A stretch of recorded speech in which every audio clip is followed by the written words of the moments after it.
नमस्कार। और agree commodity बाजार वित्त मंत्री निर्मला सीतारामन और बजट से क्या उम्मीद रख रहा है, इस पर बात करने के लिए अब हमारे साथ हैं अनाज मंडी के former chairman and agri commodity expert Pukhraj Chopra. Pukhraj Chopra ji नमस्कार। एंड क्लियरली जिस तरह से हमने रूरल इंडिया की तरफ से एक अनरेस्ट आता हुआ देखा है और आगे जाकर अभी 3 स्टेट इलेक्शंस बाकी हैं, बाजार को ये लगता है कि एग्रीकल्चर और फार्मर वेलफेयर के तरीके से हम यहाँ पर बजट में काफ़ी कुछ एक्सपेक्ट कर सकते हैं। लेकिन काफ़ी सारे पॉइंटर्स हैं यहाँ पर, चाहे वो टेक्नोलॉजी को लेकर है, वेयर हाउसिंग है, इंफ्रास्ट्रक्चर है, एडिबल ऑयल और पल्सेस को लेकर जिस तरह की चिंताएं हैं, प्रोडक्शन और प्रोडक्टिविटी में FPO को पुश यहाँ पर लगातार फिर से मिल सकता है। ऐसी काफ़ी सारी चीज़ें हैं जिस पर बाजार की एज ऑफ नाउ नज़र है। आपको क्या लगता है, क्या वो टॉप 5 चीजें हैं जिनकी बहुत ज्यादा जरूरत है और वित्त मंत्री शायद उन पर ध्यान भी देंगी? देखिए मनीषा जी, एग्री में तो बहुत सारी समस्याएं हैं। सबसे पहले हम वायदा बाजार की बात कर ले तो सरकार को ये सुनिश्चित कर देना चाहिए कि एसेंशियल कमोडिटी में कौन सी वस्तुओं को वायदा में रखेंगे, कौन सी को नहीं रखेंगे। तो इस बात की उम्मीद है कि ये इस बार आ जाना चाहिए।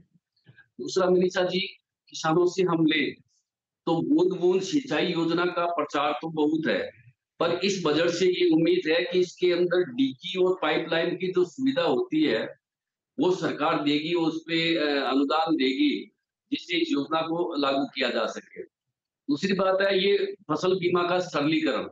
सबसे ज्यादा करप्शन यदि इस क्षेत्र में है तो फसल बीमा में सबसे ज्यादा करप्शन है। तो इसके अंदर मॉनिटरिंग के लिए उम्मीद है कि सरकार इस बार कोई ना कोई घोषणा करेगी। खेती के अंदर अभी लेबर की बहुत बड़ी प्रॉब्लम है। हम चाइना की तरफ देखते हुए क्यों नहीं इसमें मशीनीकरण का उपयोग करें और मशीनीकरण को बढ़ावा देने के लिए कुछ ऐसी स्कीमें लाएं जिसमें जो एग्रीकल्चर क्षेत्र में जो लेबर की कमी है, जिससे खेती में समस्या पैदा हो रही है, तो उसका निराकरण हो सके। वही मनीषा जी, खेती से जुड़ी हुई जो इंडस्ट्री है उसमें नई इंडस्ट्री लगाने के लिए, कन्वर्जन के लिए, भूमि कन्वर्जन के लिए 2-2 से 3-3 साल तक वेट करना पड़ता है और ऑफिसों को चक्कर लगाना पड़ता है। तो इसके अंदर भी ये टाइम आउट प्रोग्राम बन जाना चाहिए कि इतने से इतने समय के अंदर आपके कन्वर्जन का काम हो जाएगा तो इंडस्ट्री लग पाएगी। वरना इंडस्ट्री लगाने के लिए आदमी उत्साहित होकर तो आता है पर वो वापस बैक हो जाता है जब उसको ये लगता है कि 3 से 4 साल तो इसी में लग जाएंगे कि भूमि का कन्वर्जन नहीं होगा। चौथी बात है मनीषा जी, पिछले दिनों जो घटनाएं हुई है नकली बीज की, तो ये जहां नकली बीज जाता है जिससे खेती को नुकसान होता है, किसान को नुकसान होता है, इस पे कड़े कानून लाने की आवश्यकता है। इसके अंदर सजाएं बढ़नी चाहिए, इसके अंदर पेनल्टी और जुर्माने भी बढ़ने चाहिए ताकि ये नकली बीज का जो प्रकरण है वो कंट्रोल में आ सके। लंबे समय से नकली बीजों पे खबरें आती है, लंबे समय से नकली बीजों पे किसान बात करता है पर नतीजा कुछ नहीं निकलता। जब तक इस पर ठोस दीर्घकालीन वो नहीं बनेगी, नीति नहीं बनेगी, तो ऐसा नहीं हो पाएगा। पांचवी बात है, अभी अपने पास भारत में 31% सिंचित भूमि है, तो इस सिंचित भूमि को बढ़ाने के लिए और सिंचाई योजनाओं को लाने के लिए, जैसे नदी जल जोड़ो योजना है या नदियों से और ज्यादा नहरें खींचने की जो बात है, उसकी तरफ ज्यादा लागत ध्यान देना पड़ेगा। किसान को यदि समय पे पानी मिल जाए तो वो कर्जदार नहीं बनेगा, अच्छी खेती हो पाएगी। मनीषा जी, इसमें एक नई डिमांड के रूप में मैं ये भी कह सकता हूं, हमने ये कहा भी है कि जो मसाले भारत निर्यात करता है उन मसालों के आयात पे रोक लगनी चाहिए।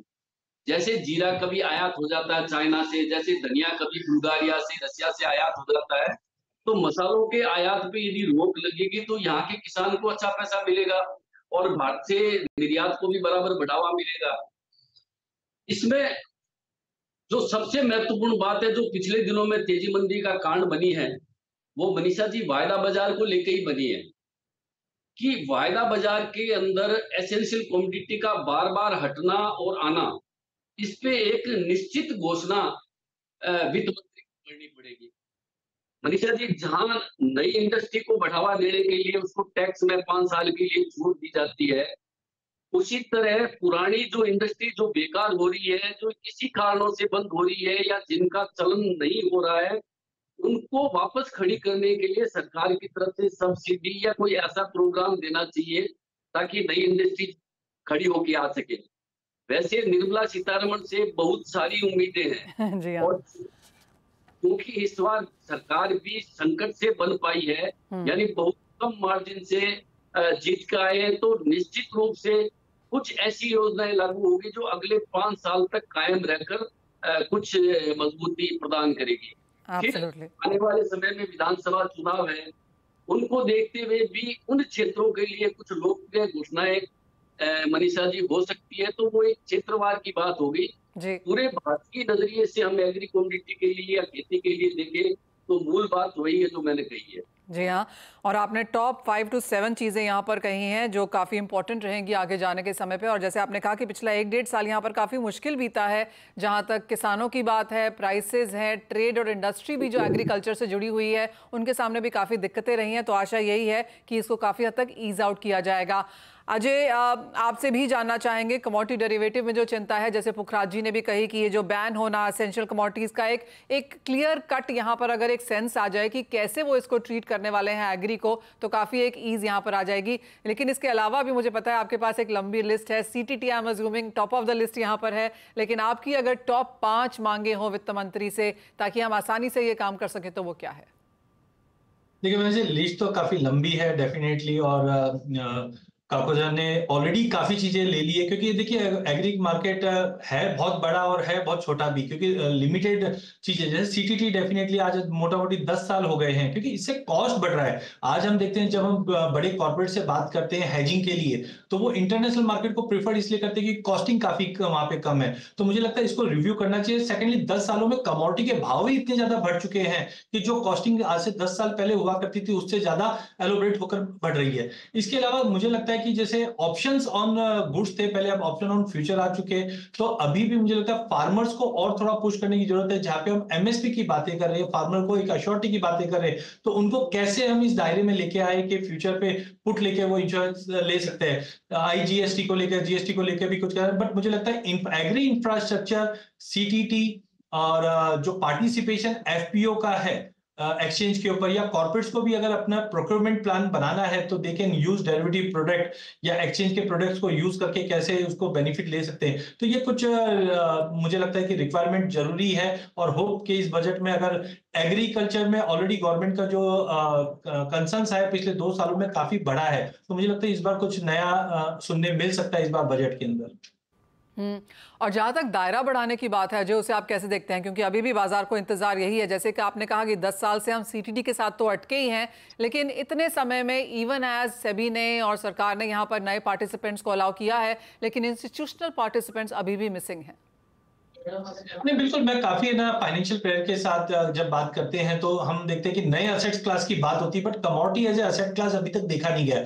नो डाउट पिछले 2-3 सालों में हमने देखा बुलियन एक एसेट क्लास में ऐड हुआ है, बट एग्री में अभी तक कोई सोच ही नहीं सकता कि हम इन्वेस्ट करें, जबकि आज जब हम इन्फ्लेशन की बात करें तो एग्री इन्फ्लेशन ही बढ़ता है। तो मुझे लगता है यहाँ पे एक अपॉर्चुनिटी है और कोई नए प्रोडक्ट या और चीजें ऐड होनी चाहिए, ताकि जो फाइनेंशियल प्लेयर है वो एग्री कमोडिटी के अंदर या बाकी कमोडिटीज के अंदर भी पार्टिसिपेशन बढ़ाए। तो मुझे लगता है कि बहुत अच्छा एक मिलेगा। जैसे कमर्शियल बैंक से आज हम देख रहे हैं एग्री फाइनेंस पे बात हो रही है, बट उसको हैच करने के लिए हम प्लेटफॉर्म्स नहीं देख पा रहे हैं। तो मुझे लगता है कि एफपीओज हो गए, कमर्शियल बैंक्स हो गए, एफपीआईज हो गए, ये सब का पार्टिसिपेशन बढ़ता है तो लिक्विडिटी भी मिलेगा, प्राइस ट्रांसपेरेंसी और बढ़ेगा, और मार्केट में पार्टिसिपेशन बढ़ता है तो एक विन विन सिचुएशन रहेगा सभी के लिए, और इजी प्राइस डिस्कवरी होते हुए दिखाई देगी।